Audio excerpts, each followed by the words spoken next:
মথুরায় যখন আপনারা যাবেন সেই সময় শুধুমাত্র যে কৃষ্ণ জন্মভূমি দেখে ক্ষান্ত হবেন তা নয়। কারণ মথুরায় আরো একটি ভালো জায়গা রয়েছে, সেটি হলো বিশ্রাম ঘাট। এই বিশ্রাম ঘাট অত্যন্ত জনপ্রিয় একটি জায়গা। যদি আপনি ওখান থেকে রিক্সা করেন, 20 টাকা 10 টাকা করে এরকম আপনার ভাড়া নেবে শেয়ারে। আর যদি আপনারা ওই রিজার্ভ করে যান তাহলে মোটামুটি 50-60 টাকা নিতে পারে। মানে টোটোর কথা বলছি বা রিক্সার কথা বলছি।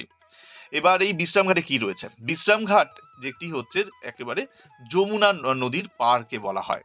এই যমুনা নদী পাড়েই আপনি পেয়ে যাবেন হচ্ছে যমুনা এবং ধর্মরাজের মন্দির। ধর্মরাজ বলতে কাকে বোঝাচ্ছি আপনারা বুঝে গেছেন। বেশ। তো এই যমুনা নদীর তে পাড়ে গিয়ে আপনারা কি করতে পারেন? এখানে দেখবেন 1টা 2টো দোকান আছে ম্যাক্সিমাম। সেটা হচ্ছে ওই ফুল, মালা বা তার সঙ্গে প্রদীপ এসব কেনার জন্য। তো এই যমুনা নদীতে যমুনাকে অনেকে পুজো করেন। এখানে অনেক পান্ডা আপনি পেয়ে যাবেন, পুরোহিত পেয়ে যাবেন। তারা পুজো করে দেন। তারা সামান্য একটু দক্ষিণা নেন। ৫০-১০০ টাকা দিলে হয়ে যায়। সেখানে গিয়ে আপনি পুজো দিতে পারেন এবং যমুনা নদীতে ওই যে বলে না যে প্রদীপ ভাসায়, ঠিক প্রদীপটাও আপনি ভাসিয়ে দিতে পারেন। খুব সুন্দর লাগে এবং এই নদীবক্ষে আপনি ভ্রমণ করতে পারেন।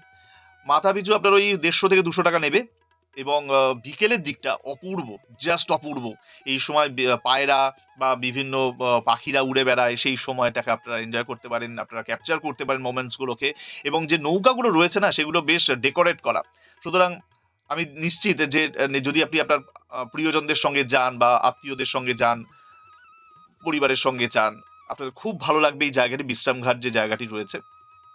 পুরো নদীবক্ষটা ঘোরাবে আপনাকে এবং তার সঙ্গে হচ্ছে একটা দিক থেকে আপনি দেখতে পাবেন যে ট্রেন যাচ্ছে, ট্রেনের সেই আওয়াজ এবং আরেকদিকে হচ্ছে মন্দির রয়েছে নদীর পাড়ে, সেই ঘন্টা বাজছে, কাঁসর বাজছে এবং তার সঙ্গে হচ্ছে কেউ কেউ হয়তো মা যমুনাকে পুজো দিচ্ছেন, প্রদীপ জ্বালিয়ে ছাড়ছেন যমুনা নদীতে।